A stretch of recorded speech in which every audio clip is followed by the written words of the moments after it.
Welcome to RTV. నేను మీ గయాజ్ని. Indian association of lawyer జిల్లా ప్రధాన కార్యదర్శి బ్రహ్మం గారు ప్రస్తుతం మనతో ఉన్నారు. ఆయనతో మాట్లాడుతారు. నమస్తే. నమస్కారం. చెప్పండి, అంటే ఇటీవల కాలంలో మనం చూస్తాం ఇడ్మా ఎన్కౌంటరు, అదేవిధంగా చాలామందిని అరెస్ట్ చేయడము, ఇడ్మాతో పాటు వేరే వేరే చోట్ల కూడా ఎన్కౌంటర్ జరిగింది. మొత్తం ఎలా చూస్తారు? ఇది బూటకు ఎన్కౌంటర్గా భావించవచ్చా, లేదంటే నిజంగా ఇది ఎన్కౌంటర్ జరిగిందని అనుకుంటున్నారు? ఇది రియల్ ఎన్కౌంటర్స్ అని అయితే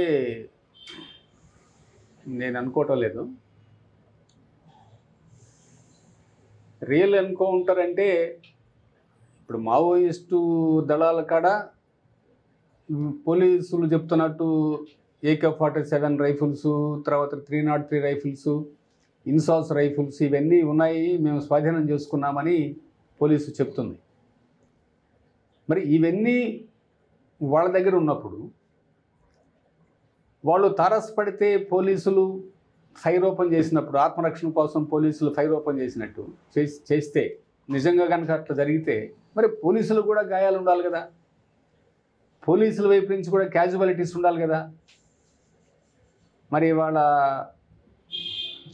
చెప్పబడుతున్నటువంటి ఎన్కౌంటర్స్లో మరి ఇరుపక్షాలు కాల్పులు జరిగినప్పుడు మరి మావోయిస్టులే చనిపోతున్నారు. అదే మొదటి రోజు ఒక 6 చనిపోయారు, రెండో రోజు 7 చనిపోయారు మారేడుమిల్లి ఫారెస్ట్లో. మరి పోలీసులకి ఏమైనా దెబ్బలు తగిలినాయా, ఇటు పక్కన ఏమైనా క్యాజువాలిటీస్ ఉన్నాయా అంటే ఏమీ లేవు. కాబట్టి అది రియల్ ఎన్కౌంటర్ని ఎలా అనుకోవాలి? కాబట్టి ఇవన్నీ కూడా బూటకపు ఎన్కౌంటర్లు, క్యాలిక్యులేటెడ్ మర్డర్స్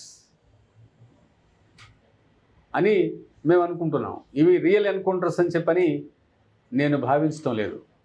ఇప్పుడు విజయవాడలో కూడా కొంతమందిని అరెస్ట్ చేశారు మావోయిస్టులను. అదేవిధంగా కొంతమంది కడప జైల్లో, రాజమండ్రి జైల్లో, నెల్లూరు సెంట్రల్ జైల్లో కూడా తరలించడం జరిగింది. అయితే ఒక పౌర హక్కుల సంఘం కానీ, సంఘ నాయకులు కానీ ఏమైనా మిలాఖత్ అయ్యి వాళ్ళతో అసలు ఏం జరిగింది అనేది ఏమైనా వాళ్ళతో మాట్లాడే ప్రయత్నం ఏమైనా చేస్తున్నారా? ఇంకా అదేమి పౌర హక్కుల సంఘాలు, మిగిలిన సంఘాలు ఏమి అనుకోలేదు. అయితే ఈరోజు దినపత్రికల్లో మావోయిస్టు పార్టీ కేంద్ర కమిటీ ప్రతినిధి అభయ్ పేరుతో ఒక ప్రకటన చూచాను. ఆ ప్రకటన సారాంశం ఏంటంటే, హిడ్మా అనారోగ్య సమస్యలతోటి ఆయన తన అనుచరులతోటి విజయవాడకు వచ్చి వైద్యం చేయించుకుంటున్నాడు. ఆ వైద్యం చేయించుకుంటున్నటువంటి ఎవరో ద్రోహులు ఇచ్చినటువంటి సమాచారంతో హిడ్మాతో పాటు తన అనుచరుల మొత్తాన్ని కూడా తీసుకెళ్ళడం జరిగింది. హిడ్మాని చంపేశారు అని అభయ్ పేరుతో ఒక ప్రకటన ఈరోజే చూశాను పేపర్లు. కాబట్టి నిరాయుధాలు అంటే వాళ్ళ హాస్పిటల్కి వచ్చినప్పుడు ఆయుధాలు తీసుకొని రారు. ఎందుకంటే ఆయుధాలు తీసుకొని వస్తే మరి ఏ డాక్టర్ వైద్యం చేయడు కదా, ఈజీగా కనుక్కుంటారు కదా వాళ్ళు. ఇప్పుడు ఆ హిడ్మా అడవిలో ఉన్నప్పుడు ఆయన ఫోటోలు చూస్తూ ఉంటే ఆయన యూనిఫామ్లో ఉన్నాడు, వెపన్ పట్టుకొని ఉన్నాడు.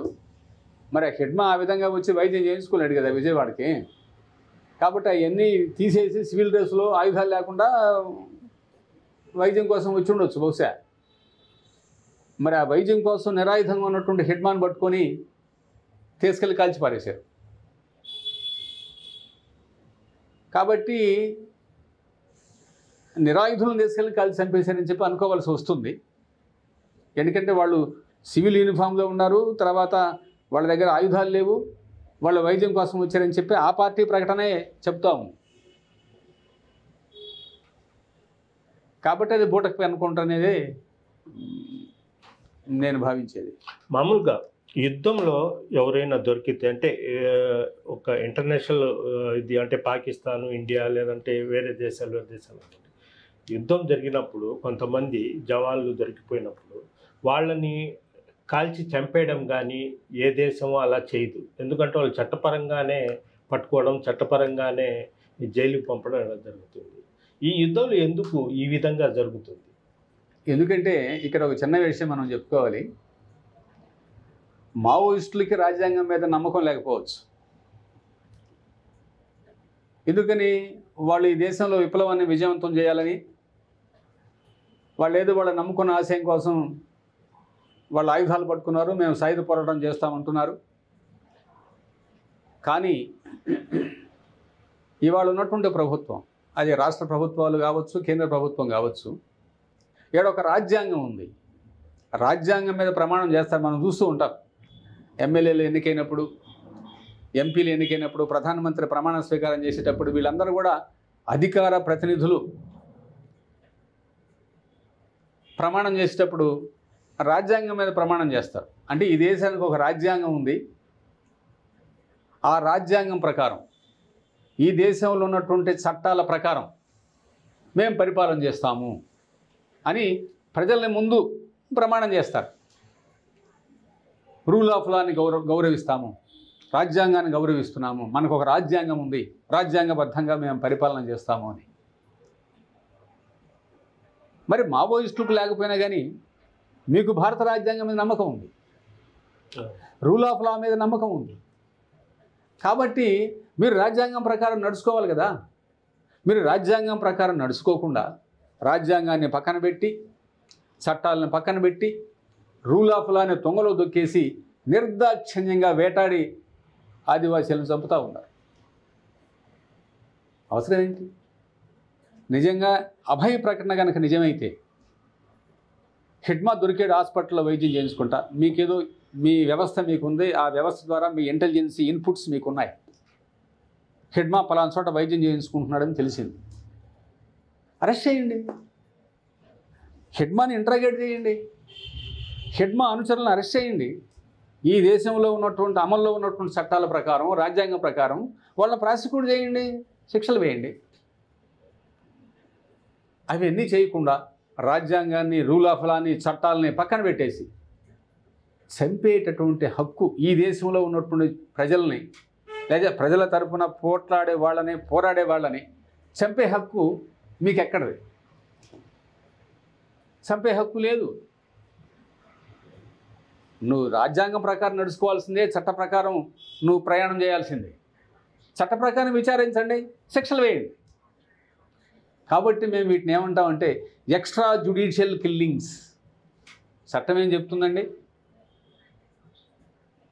100 మంది దోషులు తప్పించుకున్నా కానీ ఒక్క నిర్దోషికి కూడా శిక్ష పడకూడదని చెప్తుంది. చట్టబద్ధంగా మన దేశంలో మరణశిక్ష అమల్లో ఉంది. కాబట్టి మరణశిక్ష అనేది న్యాయస్థానం విధించాల్సిందే.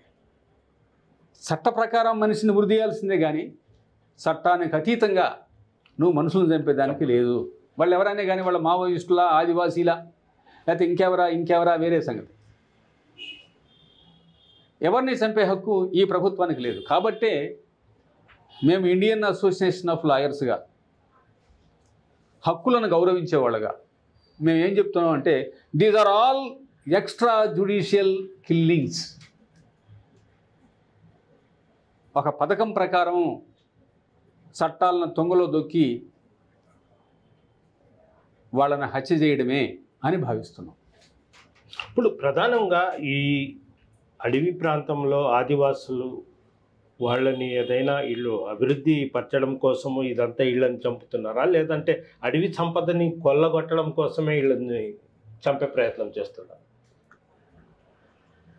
ఈ దేశంలో ఉన్నటువంటి సహజ వనరులని దేశ విదేశీ కార్పొరేట్లకి అప్పగించేదానికి ఇవాళ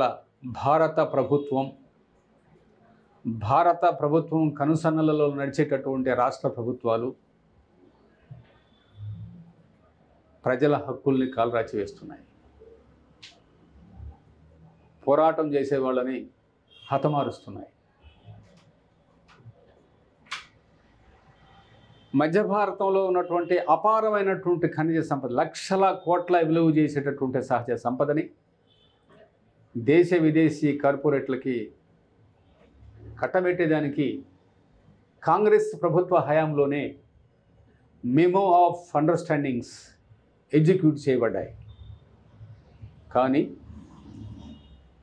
కాంగ్రెస్ సమర్థవంతంగా అమలు చేయలేకపోయింది. కాబట్టి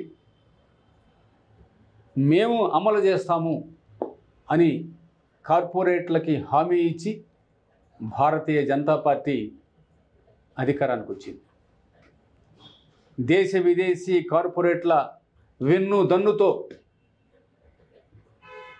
ఎలక్షన్స్లో రకరకాల యుక్తులు కుయుక్తులు ఇవన్నీ అధికారానికి వచ్చింది. అధికారానికి వచ్చిన తర్వాత ఈ ఎంఓయూస్ని అమలు చేసేదానికి పెద్ద ఎత్తున సాయుధ బలగాలని సైన్యాన్ని మధ్య భారతంలో దించి ఒకవైపు గగనతలం నుంచి బాంబింగ్, గగనతలం నుంచి కాల్పులు, మరోవైపున చుట్టుముట్టి కూంబింగ్, ఎక్కడెక్కడ ఇండో టిబెటన్ ఫోర్సు, ఎక్కడెక్కడ బార్డర్ సెక్యూరిటీ ఫోర్సు, ఎక్కడెక్కడ స్పెషల్ స్ట్రైకింగ్ ఫోర్సు, రకరకాల భద్రతా దళాలని లక్షల సంఖ్యలో మధ్య భారతంలో దించి ఆ మధ్య భారతంలో ఉన్నటువంటి అపారమైనటువంటి ఖనిజ సంపదని ఈ దేశ విదేశీ కార్పొరేట్లకు కట్టబెట్టేదానికి ఈ దేశ ఆదివాసీల మీద భారత ప్రభుత్వం యుద్ధం చేస్తుంది. అంతేగాని వాళ్ళ అభివృద్ధి కోసం ఏమాత్రమూ కాదు. వాళ్ళు ఒక పక్క అంటున్నారు జల్ జమీన్ జంగీల మీద హక్కులు మాయే అంటున్నారు. భారత రాజ్యాంగంలో 5వ షెడ్యూలు 6వ షెడ్యూలు ఉన్నాయి. వాళ్ళ రక్షణ కోసం భారత రాజ్యాంగంలో పొందుపరచబడ్డాయి. పెసా యాక్ట్ ఉంది.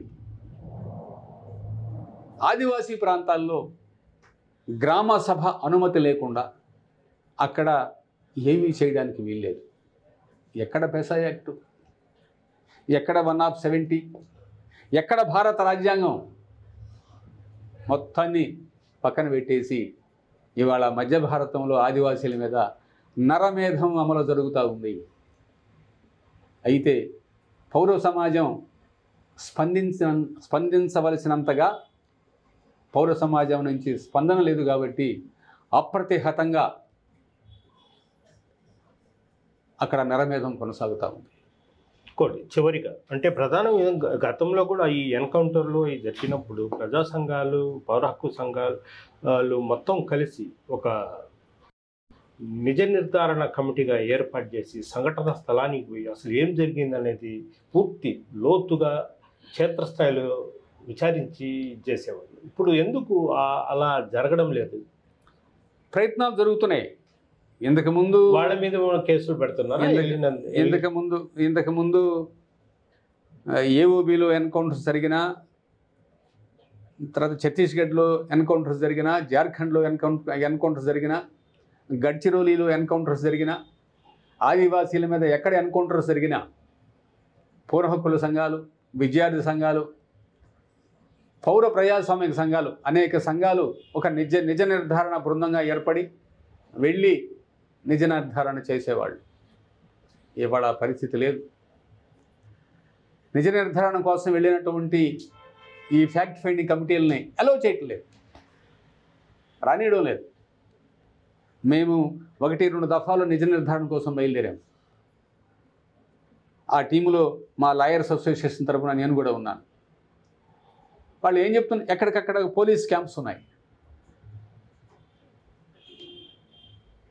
ఇవాళ మధ్య భారతం చుట్టూ జార్ఖండ్, ఛత్తీస్గఢ్ ఈ 2 రాష్ట్రాల్లోకి ఏ వైపు నుంచి వెళ్ళాలన్నా కానీ ఏఓబి ఇవాళ ఆదివాసీ ఎక్కడైతే సహజ వనరులు పుష్కలంగా ఉన్నాయో, ఎక్కడైతే సహజ వనరులు కార్పొరేట్లకి కట్టబెట్టడానికి వీల్లేదు, అది భారతదేశంలో ఉన్నటువంటి 150 కోట్ల మంది జనాభాకి సంబంధించినటువంటి సాముదాయిక వనరులవి. ప్రభుత్వం ఆ వనరులకి కస్టోడియన్ మాత్రమే, వాటిని దేశ విదేశీ కార్పొరేట్లకి కట్టబెట్టడానికి వీలు లేదు అని ఎక్కడైతే ఉద్యమాలు జరుగుతున్నాయో, ఏ ఛత్తీస్గఢ్లో, ఏ జార్ఖండ్లో ఎక్కడైతే ఉద్యమాలు జరుగుతున్నాయో, ఏఓబిలో ఆ రాష్ట్రాల చుట్టూ పోలీస్ క్యాంపులు ఉన్నాయి. ఫారెస్ట్లో ప్రతి కిలోమీటర్కి, ప్రతి 2 కిలోమీటర్లకి ఒక పోలీస్ క్యాంప్ ఉంది.